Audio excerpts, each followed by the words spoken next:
नहायत काबिल एहतराम जनाब सदर जलसा मुअज़्ज़ज़ मुकर्रम हज़रात उलमाए किराम मुरब्बी साहिबान যুবক ভাইরা পর্দার আড়ালে অবস্থানরত অত্যন্ত শ্রদ্ধেয় সম্মানিত মা ও বোনেরা,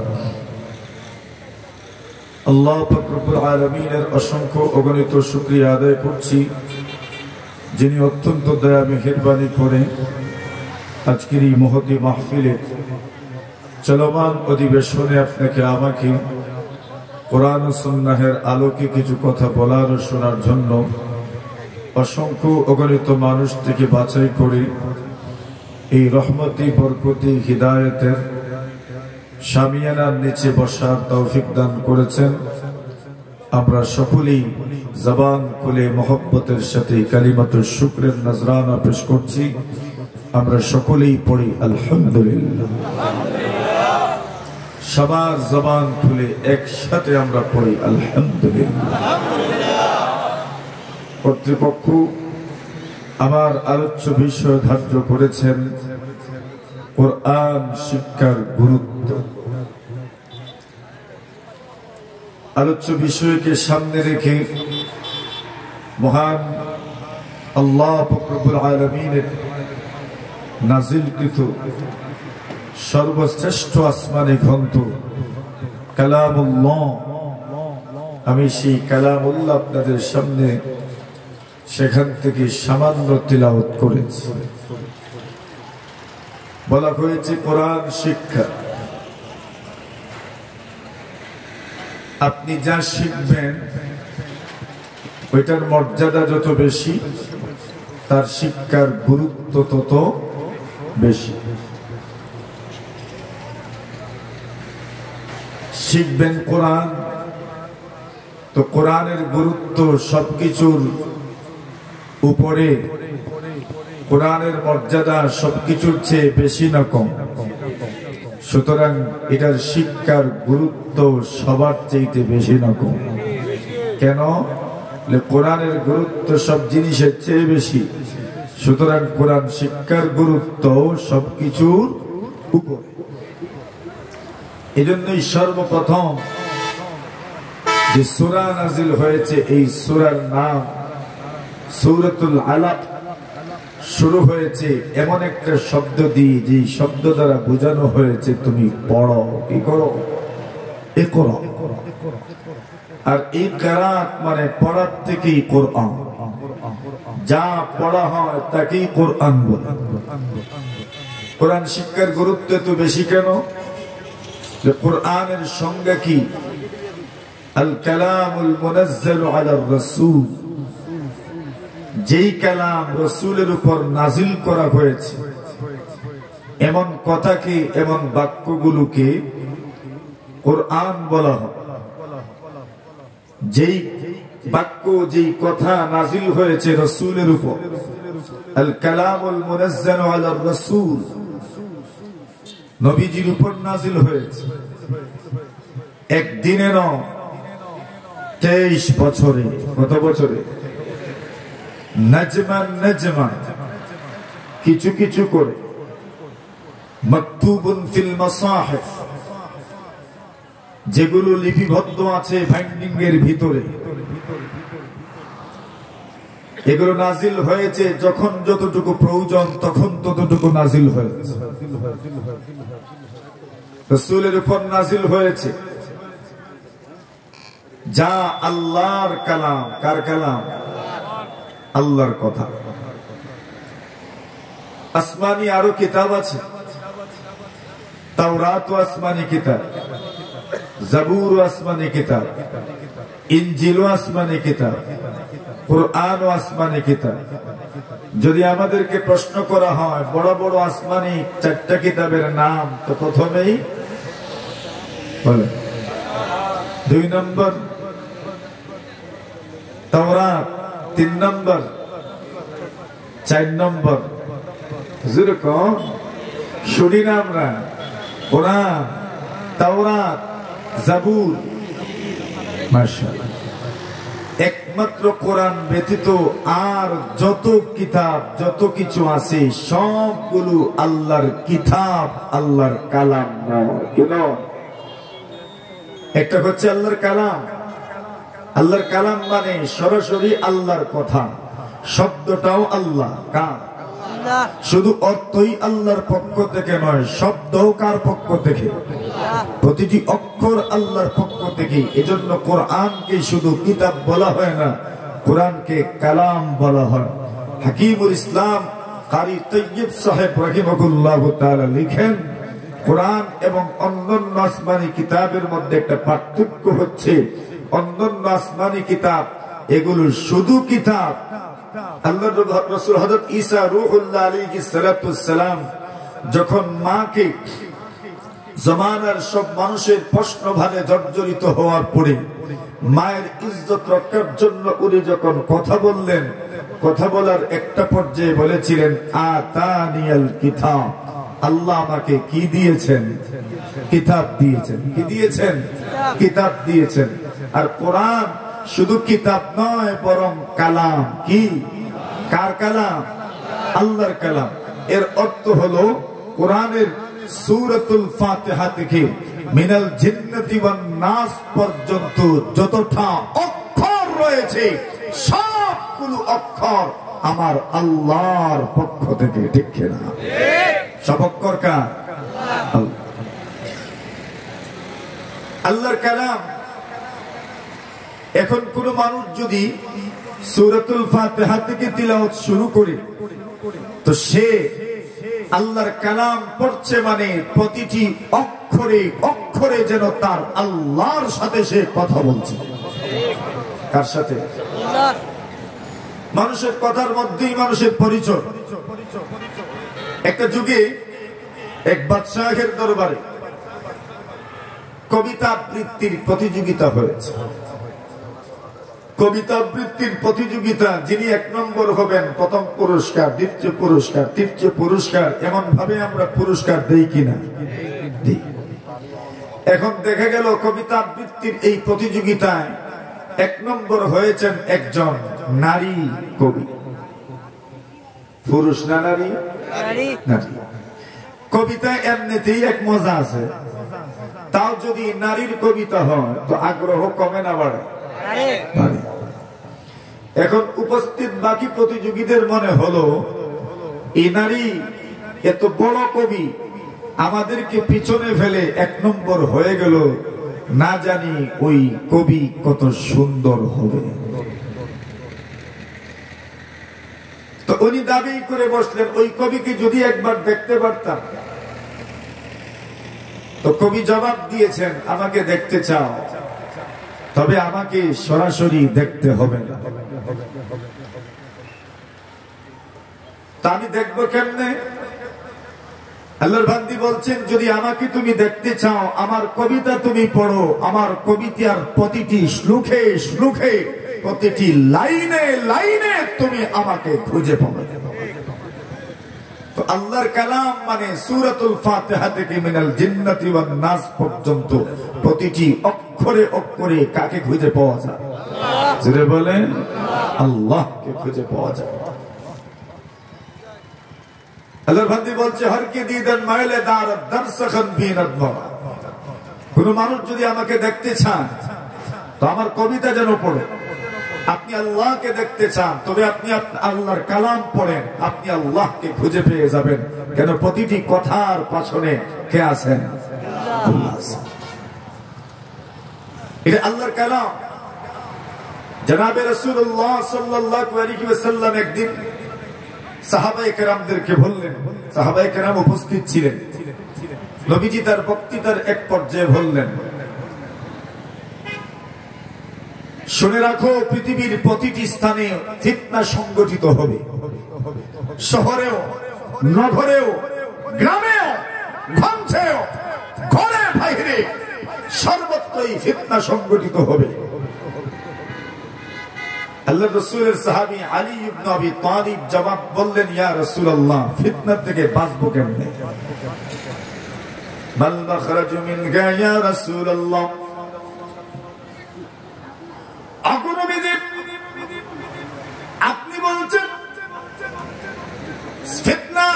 সংগঠিত খুবই।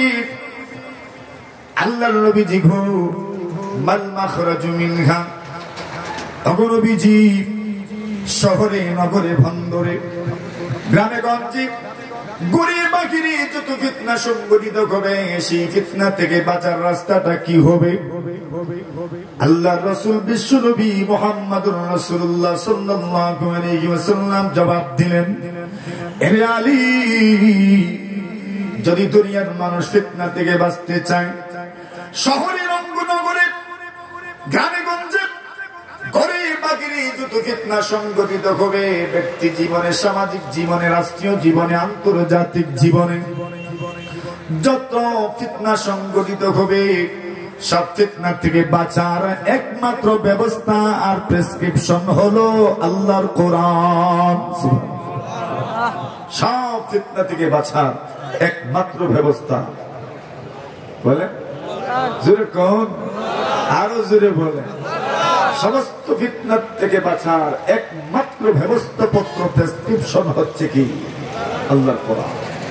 তো যদি আল্লাহর কোরআনের মাধ্যমে সমস্ত ফিতনা থেকে বাঁচা যায়, এবার অনুভব করেন, অনুমান করেন, উপলব্ধি করেন কোরআন শিক্ষার গুরুত্ব কম না বেশি? কেন? কোরআনই মানুষকে ফিতনা থেকে বাঁচাতে পারে।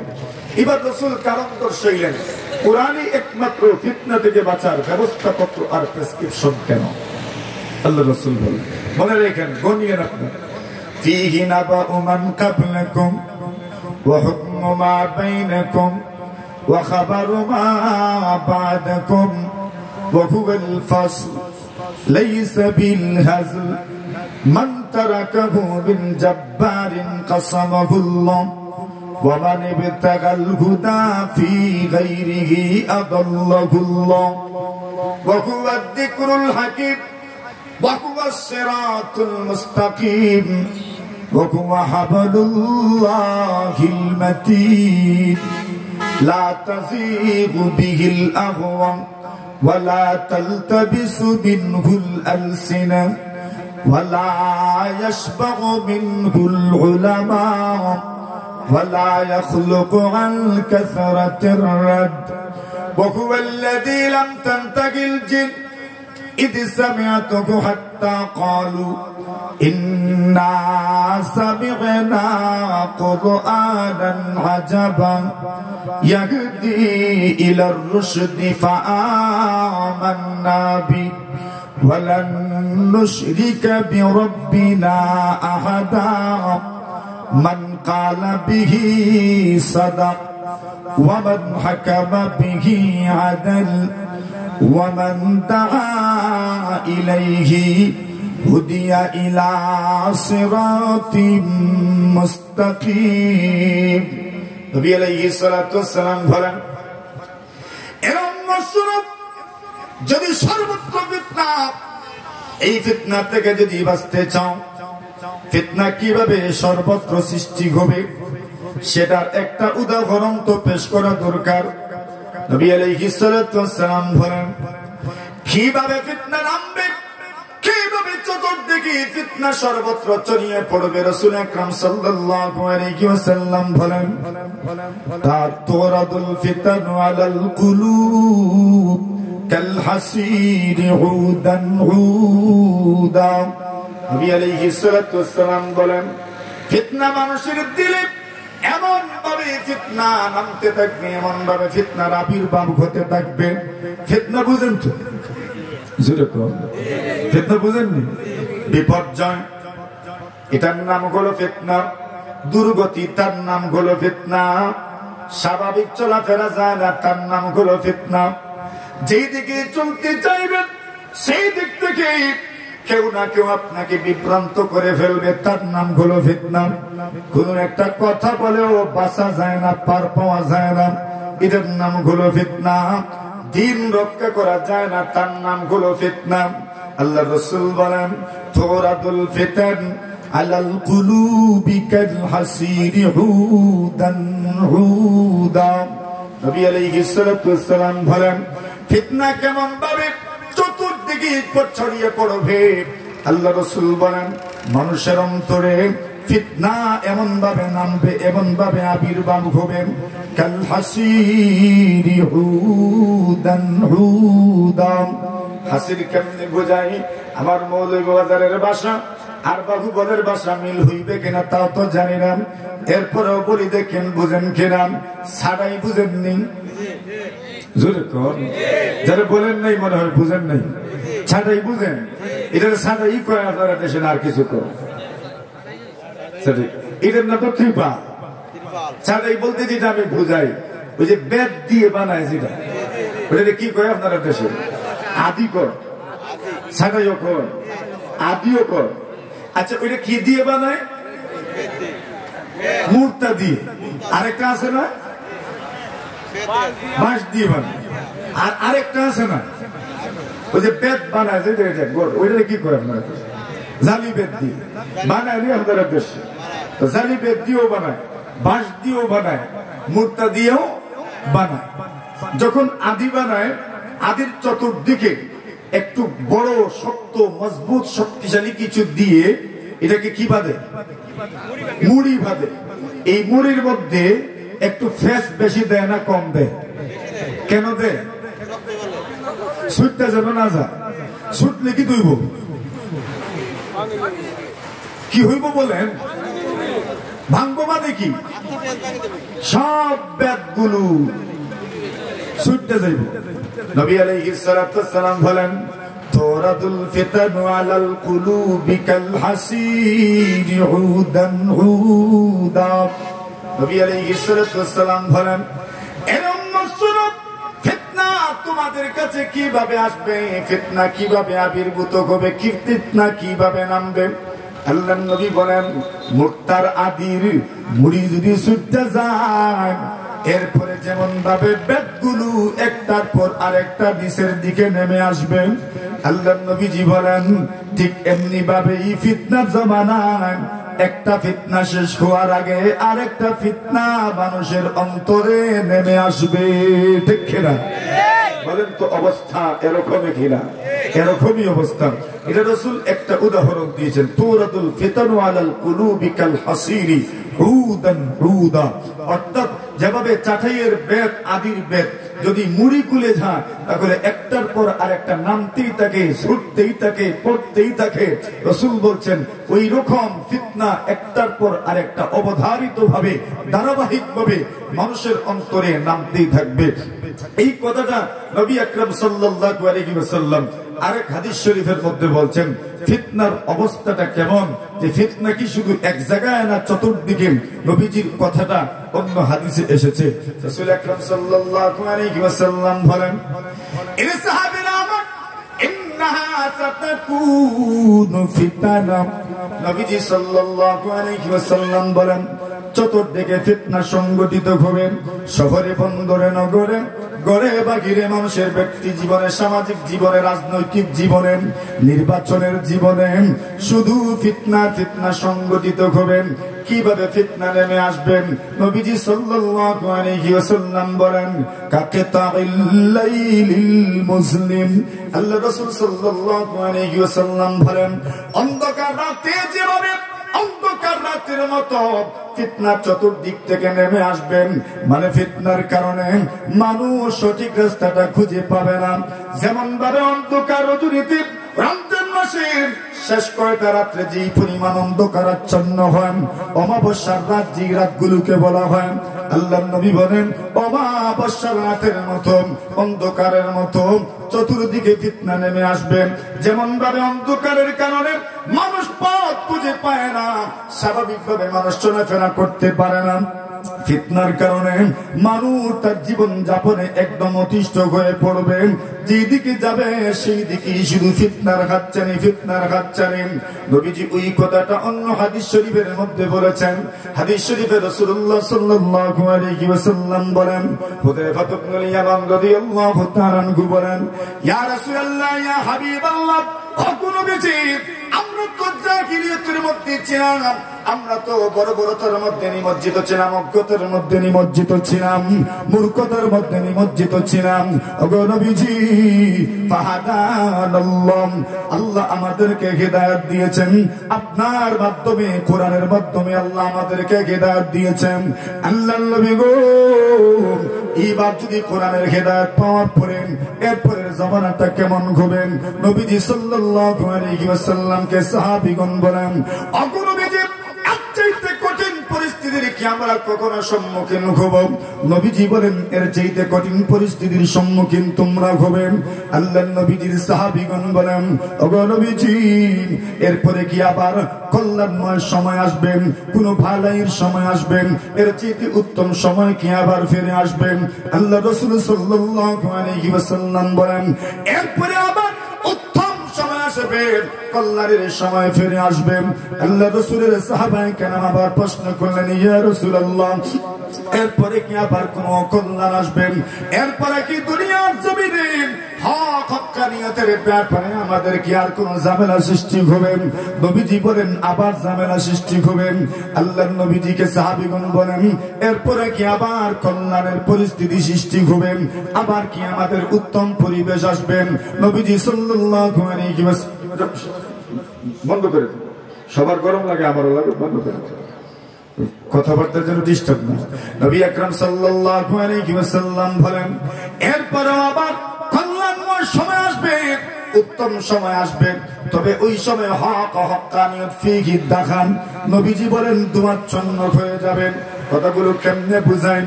যদি দোয়া দেখা যায়, দোয়ার কারণে রাস্তাঘাট পরিষ্কার দেখা যায় না, অবশ্যই একটু সমস্যা হয়। দোয়া থাকলে দেখা যায়, কুয়াশা থাকলেই তো দেখা যায় না, ঠিক না? ঠিক। রাসূল বলছেন, আবার কল্যাণ আসবে, কিন্তু ফিহি দাখান, ওই কল্যাণের মধ্যে ধোঁয়াশা থাকবে, অর্থাৎ কোনটা হক কোনটা না হক ওটা চিনতে পারবেন না। সবাই তার দিকে ডাকতে থাকবে আর বলবে সেই হক। কথা বলেন ঠিক না? বলুন না, অবস্থা কি এরকম নয়?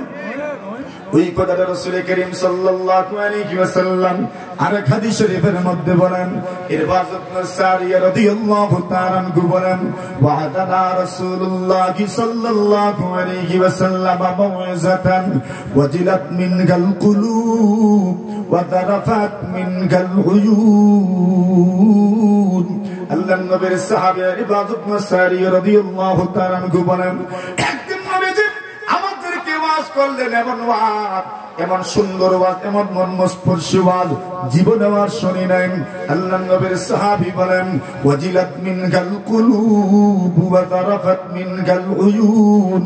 আল্লাহর নবীর সাহাবী বলেন, যেই ওয়াজটা শোনার কারণে আমার আত্মা কেঁপে উঠেছেন, আমার দিল আমার কল্প কেঁপে উঠেছেন। ওয়া দারাফাত মিনহাল উয়ুন, চোখ থেকে অবিরাম পানি গড়িয়ে পড়েছেন। আল্লাহর নবীজিকে আমরা বললাম, আল্লাহর নবী গো, ওয়াজের ধরনে তো বোঝা যায়, ওয়াজের ঢঙ্গে তো বোঝা যায়, ওয়াজের বর্ণনা ভঙ্গিতে তো বোঝা যায়, মনে হয় জীবনের শেষ ওয়াজ আমাদেরকে করছেন। ওগো নবীজি আরেকটু ওয়াজ করেন, ফাউসিনা ইয়া রাসূলুল্লাহ। আল্লাহর নবী গো, আপনার ভাষায় তো বোঝা যায়, আপনার বর্ণনা ভঙ্গিতে বোঝা যায়, মনে হয় জীবনের শেষ ওয়াজ আপনি আমাদেরকে করে ফেলছেন। ফাউসিনা ইয়া রাসূলুল্লাহ। ওগো আল্লাহর হাবিব আরেকটু যদি ওয়াজ করতেন। আল্লাহ রাসূল সাল্লাল্লাহু আলাইহি ওয়াসাল্লাম আরো ওয়াজ করলেন, তাকওয়ার ওয়াজ করলেন। এরপরের ওয়াজটা আমি বলতে চাই। নবীজি বলেন, সাহাবীরা শুনে রাখো, মনে রেখো, যে ব্যক্তি আমার পরে দুনিয়াতে জীবিত থাকবেন, মাইয়া ইসমিনকুম বাদি ফাসায়ারা ইখতিলাফান কাসীরান। আল্লাহ রাসূল বলেন, আমার পরে আল্লাহর জমিনে যারা বেঁচে থাকবেন, ওই মানুষগুলো দেখবে শত পথ আর শত মত, শত পথ আর শত মত এরা দেখতে পারবেন। বাহুবলের মুসলমান আমরা শত পথ আর শত মতের সময় আছি না নাই?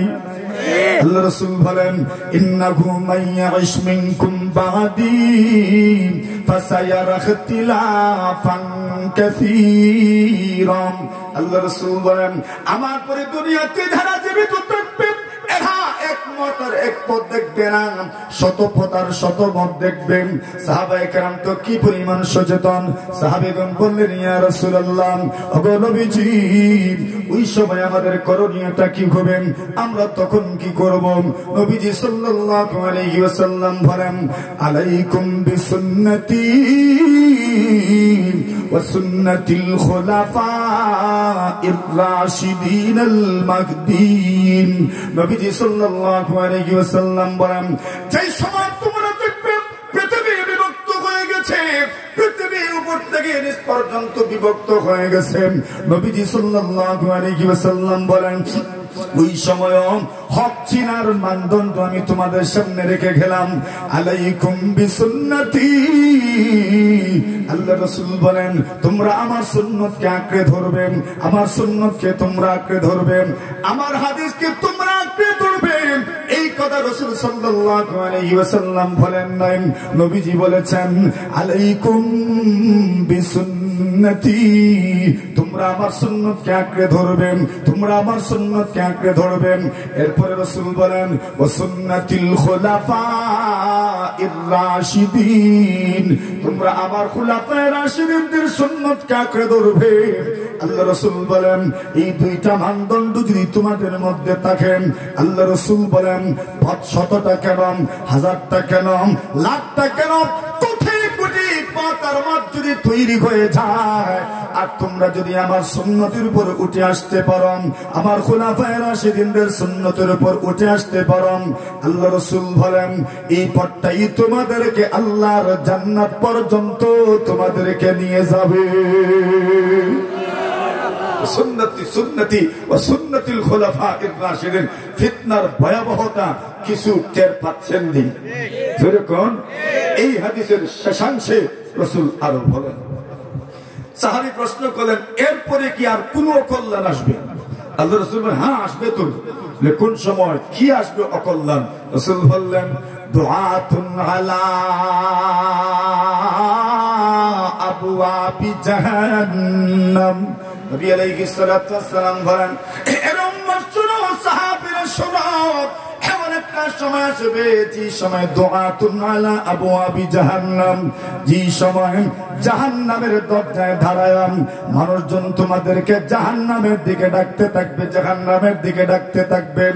বর্তমান জমানার ফেসবুক, বর্তমান জমানার ইউটিউব, বর্তমান জমানার টিকটক, এমনকি বর্তমান জমানার যত খবর আর সংবাদ এজেন্সি গুলো আছে, ওই সংবাদ এজেন্সি গুলো আমাদেরকে জাহান্নামের পথে প্রতিনিয়ত আমাদেরকে আহ্বান করছে, ঠিক কিনা? আল্লাহ রাসূল বলেন, দুআতুন আলা আবওয়াবি জাহান্নাম। আল্লাহ রাসূল বলেন, এমন একটা সময় আসবে যেই সময় জাহান্নামের পারে দাঁড়িয়ে এরা তোমাদেরকে জাহান্নামের দিকে ডাকবে। বলুন না, একদম নির্ভয়ে আর কোন সংকোচতা ছাড়া বলুন, বর্তমান দুনিয়াতে অশ্লীলতার প্রোগ্রাম, অশ্লীলতার প্রচার, অশ্লীলতার মাধ্যম পন্থা কম না বেশি? যেরকম বেশি বেশি, কি পরিমাণ বেশি?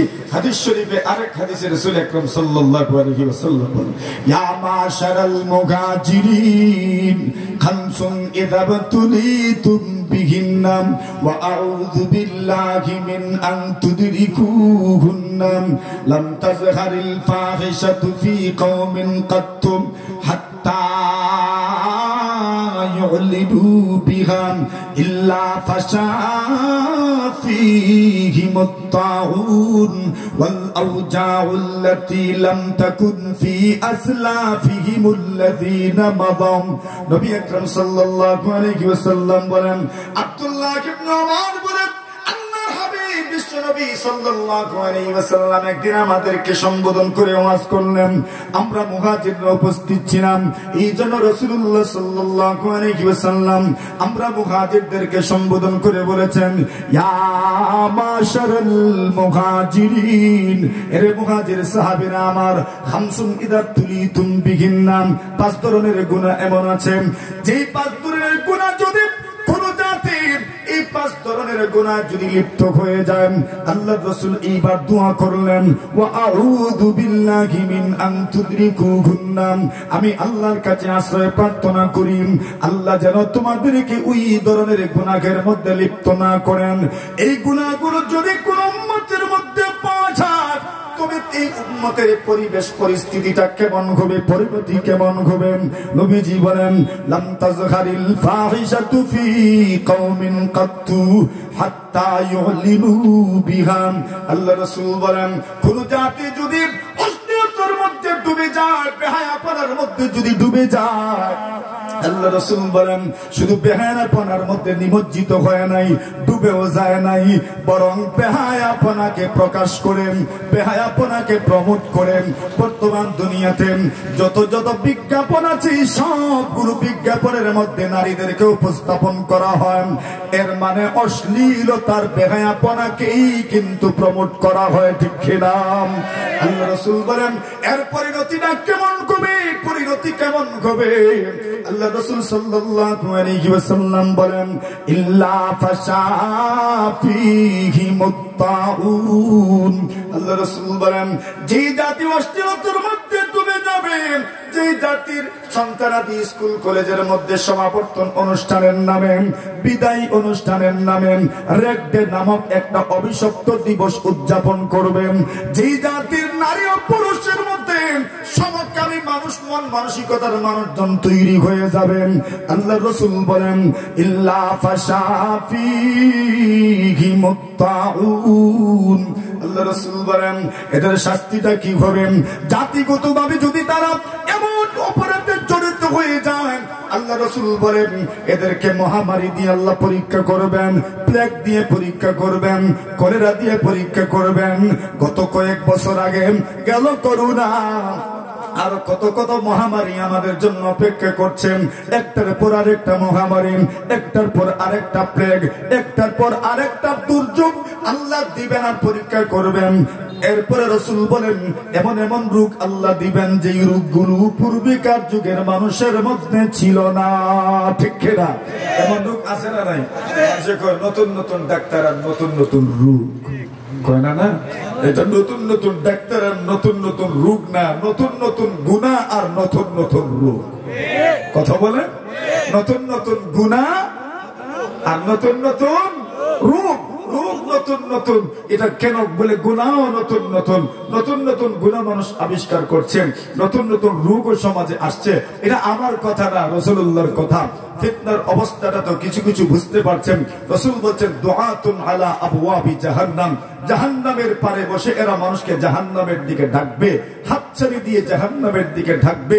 রাসূল বলছেন মান আজাবহুম, কোন মানুষ যদি ওই আহ্বানকারীর ডাকে সাড়া দেয়, তাদাফুহু ফিহা, তবে তারা তাকে জাহান্নামের অথল গহ্বরে নিমজ্জিত করেই ছাড়বে, ঠিক কিনা? এটা হলো ফিতনার একটা ভয়াবহতা। এরপরের আরেকটা ভয়াবহতা শুনাই, তবে না বুঝবেন কোরআনের মাধ্যমে ফিতনা থেকে বাঁচবেন কেমনে। নবী আকরাম সাল্লাল্লাহু আলাইহি ওয়াসাল্লাম বলেন, উম্মত আমার, আল্লাহর জমিনের মধ্যে ফিতনা এমন ভাবে সংগঠিত হবে, ইউসবিহুর রাজুলু মুমিনান ওয়া ইউমসি কাফিরান ওয়া ইউমসি মুমিনান ওয়া ইউসবিহু কাফিরান। নবীজি সাল্লাল্লাহু আলাইহি ওয়াসাল্লাম বলেন, বাহুবলের বন্ধুরা আমার, বাবারা আমার, আল্লাহর নবীজির কথাটা মনোযোগ দিয়ে, গভীর মনোযোগ দিয়ে শোনেন আর একটু চিন্তা করে দেখেন আমাদের সমাজে এমন অবস্থা সৃষ্টি হয়ে গেল কিনা। আল্লাহ রাসূল বলেন ইউসবিহুর রাজুলু মুমিনান ওয়া ইউমসি কাফিরান।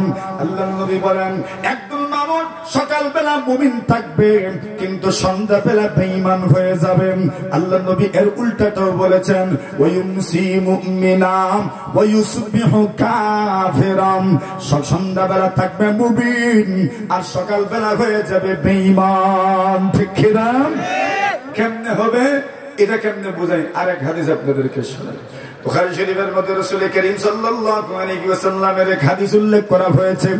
আল্লাহ রাসূল সাল্লাল্লাহু আলাইহি ওয়াসাল্লাম বলেন, ইয়াকুলুল্লাহু তাআলা আসবাহা মিন ইবাদি মুমিনুম বি ওয়া কাফিরুম বি। নবীজি সাল্লাল্লাহু আলাইহি ওয়াসাল্লাম বলেন, এরম মাসুরা আমার আমার বান্দা আল্লাহ রাসূল বলেন, আল্লাহ পাক বলেছেন হাদিসে কুদসি, আল্লাহ কি বলেছেন? আল্লাহ বলেন আমার বান্দা বান্দীদের মধ্যে একদল আমার উপর ঈমান আনেন আর একদল আমার সাথে কুফরি করেন। এইবার আল্লাহ তাআলা নিজে ক্লিয়ার করলেন কেমনে আমার উপরে ঈমান আনেন আর কেমনে আমার সাথে কুফরি করেন। আল্লাহ রাসূল বলেন যখন বৃষ্টি হয়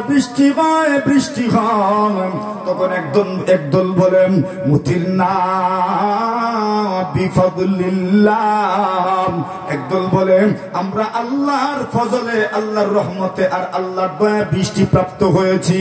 আরেকদল বলে মুতিরনা বিনাউ ইনকাদাম, আরেকদল বলে অমুক তারকার কারণে অমুক সিতারার কারণে আমরা বৃষ্টি পেয়েছি। ঠিক কিনা বলেন? দুই ধরনের লোক আছে না নাই?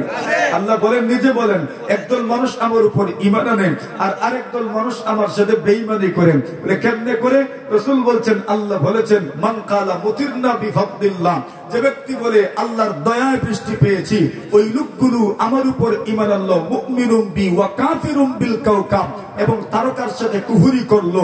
আর যেই ব্যক্তি বলল মুতিরনা বিনাউই কাদা, অমুক তারকার কারণে বৃষ্টি প্রাপ্ত হয়েছি, ওই লোকটা মুমিনুম বিল কাওকাব ওয়া কাফিরুম বি, সে তারকার উপর ঈমান আনলো, আমার সাথে কুফরি করলো। এই একটা পদ্ধতি তো বুঝে আসলো, আসছেনি বুঝে? রাসূল বলছেন এমন একটা সময় আসবে একদম মানুষ সকালবেলা মুমিন থাকবে, সন্ধ্যাবেলা বেঈমান হয়ে যাবেন, সন্ধ্যাবেলা মুমিন হবে, সকালবেলা বেঈমান হয়ে যাবেন। এরপর রাসূল আমাদের আচরণটা প্রকাশ করছেন, এরা করবেটা কি? ইয়াবিউ আহাদুহুম খালাকাহুম বিআরাতিন মিনাদ দুনিয়া। আল্লাহ রাসূল বলছেন ওই মানুষগুলো সামান্য দুনিয়ার মোহে পড়ে ঈমান, ইসলাম, তার আখলাক, তার চরিত্র, তার আদব, তার আদব কায়দা পর্যন্ত বিক্রি করে দিবে। কথা বলেন ঠিক কি? দুনিয়ার মোহে পড়ে ঈমান ইসলাম বিক্রি করার মতো মানুষ নাই মনে হয় সমাজে। এরকম কেউ তো বাহ্যিক দৃষ্টিতে বেঈমান হয়, আর কেউ তো সামান্য দুনিয়ার মোহে পড়ে নিজের ঈমান ইসলামকে পর্যন্ত বিক্রি করে দেয়। ইসলামী রাষ্ট্রের মুসলমানরা যখন শাহাদাত বরণ করে তখন তাদেরকে নিয়ে ঠাট্টা করে আর কাফিরদের সাথে হাত মিলায়, কাফিরদের সাথে সুন্দর ভাষায় কথা বলে, তাদেরকে ওয়েলকাম জানায়, তাদেরকে স্বাগত জানায়। ওই লোকটাই হচ্ছে আল্লাহর রাসূলের বর্ণনার মতো এই দুনিয়ার জঘন্যতম মুনাফিক আর বেঈমান। ঠিক না?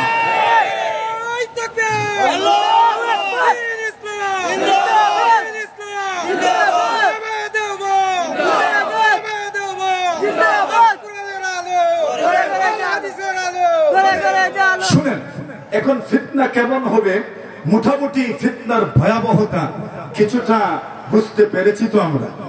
ফিতনার এই পরিবেশ পরিস্থিতিটা এখনো বিদ্যমান কিনা, নাকি আগামীতে আসবে, না এসে গেছে? চতুর্মুখী আক্রমণের শিকার দুনিয়ার মুসলমানেরা। আল্লাহ রাসূল সাল্লাল্লাহু আলাইহি ওয়াসাল্লাম বলছেন এমন একটা সময় আসবে, ভয়াবহতা আসবে, ইউশিকু আইয়াতিয়া আলান নাসি জামান লা ইয়াবকা মিনাল ইসলামি ইল্লা ইসমুহু ওয়া লা ইয়াবকা মিনাল কুরআনি ইল্লা রাসমুহু মাসাজিদুহুম আমিরা ওয়া হিয়া খারাবুম মিনাল হুদা। আল্লাহ রাসূল সাল্লাল্লাহু আলাইহি ওয়াসাল্লাম বলেন, আমাদের সময় যা হচ্ছে সব রাসূল সাল্লাল্লাহু আলাইহি ওয়াসাল্লাম বলে গেছেন। রাসূল বলেন ইউশিকু আইয়াতিয়া নাসি জামান, আল্লাহ রাসূল বলেন এমন একটা সময় আসন্ন, লা ইয়াবকা মিনাল ইসলামি ইল্লা ইসমুহু, ইসলাম শুধু নাম কে আসতে থাকবে, মুসলমানি কাজ থাকবে না। ওয়া লা ইয়াবকা মিনাল কুরআনি ইল্লা রাসমুহু, কুরআন শুধু অক্ষরগুলো থাকবে, কোরআনের কালো কালো অক্ষরগুলো থাকবে, আমল করার মতো মানুষ খুঁজে পাওয়া যাবে না। আমল তো দূরের কথা, তিলাওয়াতকারী মানুষও খুঁজে পাওয়া যাবে না। ঠিক কিনা? এখন বর্তমান দুনিয়াতে কোরআনের উপর আমল করনেওয়ালা মানুষ তো পাওয়া যায়ই না, কোরআন পড়নেওয়ালা মানুষও। আমাদের অধঃপতনের কারণ কি? আল্লাহর বান্দা বলছে, ওয়ায়না কাবি মুসলমানों में गैरत ना रही, वायना कभी मुसलमानों में गैरत नारागी पास मज़हब नारगा वरं दिन से उल्फत नारागी पास मज़हब नारगा वरं दिन से उल्फत नारागी नाम के वास्ते तो मुसलमान किन्तु काज तो এখন আর নাই সুতরাং অধপতনের কারণ আর কি তালাশ করেন এটাই তো যথেষ্ট কথা বলেন ঠিক কিনা কোরআনের সাথে সম্পর্কটা কেমন বলে কোরআনের সাথে আর তেমন সম্পর্ক নাই মানুষকে কোরআন বলে ও দুনিয়ার মানুষ তুমি তো আমাকে তোমার সংবিধান বানানোর কথা রাজপথে যখন মিছিল দাও তখন বলো কিন্তু বাস্তবে তো তুমি আমাকে সংবিধান বানাবে দূরের কথা তুমি তো আমাকে কসমের শপথের বই বানায় রাখছো কথা কোন না ঠিক না এই কথাটাকে আমি বুঝাইতে পারছি কসমের বই বুঝেননি আপনারা মানে কি আমাদের গ্রাম দেশে নারীরা যখন ঝগড়া করে অথবা পুরুষরা যখন ঝগড়া করে তো ঝগড়ার একটা পর্যায়ে গিয়ে কর কোরআন লইয়া কসম কর কয়নি কিতা লইয়া কসম করতো এবং কোরআন কি তার বই কোরআন কিসের বই হইছে যারা কোরআন লইয়া কসম করে এরা জীবনে কোরআন তিলাওয়াত করেনি কিন্তু কসম করার সময় কি লয় কোরআন এজন্য কোরআন বলে ताकों में सजाया जाता हो खुशबू में बसाया जाता हो ताकों में सजाया जाता हो खुशबू में बसाया जाता हो जब कौल कसम लेने के लिए तकरार की नौबत आती है फिर मेरी जरूरत पड़ती है हाथों में उठाया जाता हो फिर मेरी जरूरत पड़ती है हाथों में उठाया जाता हो कुरान बोले মানুষ আমাকে থাকের উপরে সাজা রাখে শান্তির উপরে সাজা রাখে খুশবু में बसाया जाता हो মাঝে মধ্যে শুধু মাঝে মধ্যে নয় প্রায় সময় আমার বান্ডিঙ্গের উপরে খুশবু লাগায় আতর লাগায় আগর লাগায় দামি দামি আতর লাগায় যেন সুগন্ধ নষ্ট না হয়ে যায় কিন্তু খুলে না পড়ে না কখন খুলে কখন পড়ে যখন কসমের প্রয়োজন যখন কসমের প্রয়োজন শপথের প্রয়োজন তখন কোরআন বলেন হাতও মে উঠায়া যাতা হো যখন শপথের প্রয়োজন যখন কসমের প্রয়োজন তখন আমাকে হাতে নেয়ার তখন কসম করে মানুষ আমাকে কসমের বই বানায় রাখছেন আল্লাহু আকবার আল্লাহ রাসূল বলেন এই উম্মত শুনো এমন একটা সময় আসলো মাসাজিদুকুম আমিরাম ওয়া হিয়া খারাবুম মিনাল হুদাম মসজিদগুলো সুন্দর সুন্দর বানানো থাকবে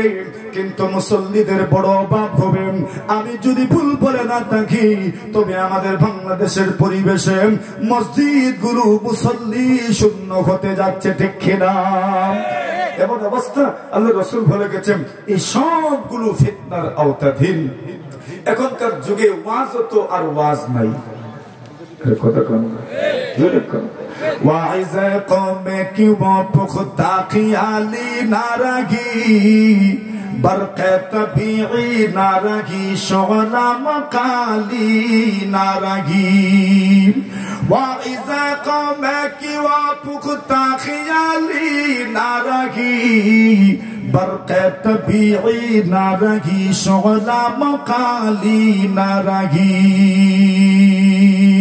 रह गई रस्म अज़म रूह बिलाली नारगी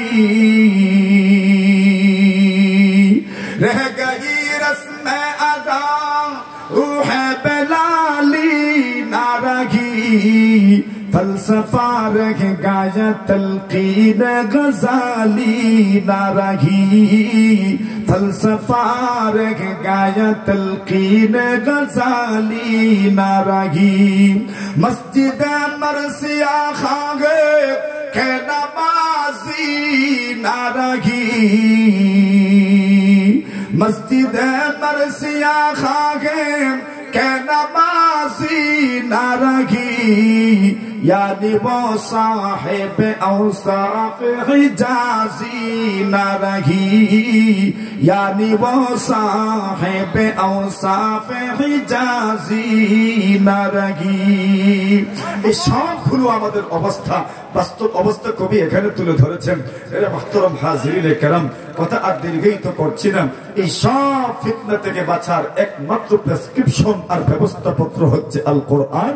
কেন আল্লাহ রসুল কোরআনের গুণ বর্ণনা করেছেন, তার স্বতন্ত্রতার বৈশিষ্ট্য এখানে বর্ণনা করা হয়েছে।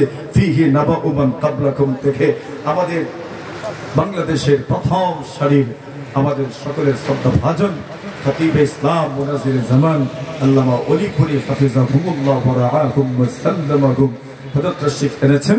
তাদের সিহহত ও আফিয়াতের জিন্দেগি আমরা কামনা করছি। আজকের মতো এখানেই শেষ করছি। ওয়া আখিরু দাওয়ানা আনিল হামদুলিল্লাহি রাব্বিল আলামিন। আসসালামু আলাইকুম ওয়া রাহমাতুল্লাহি।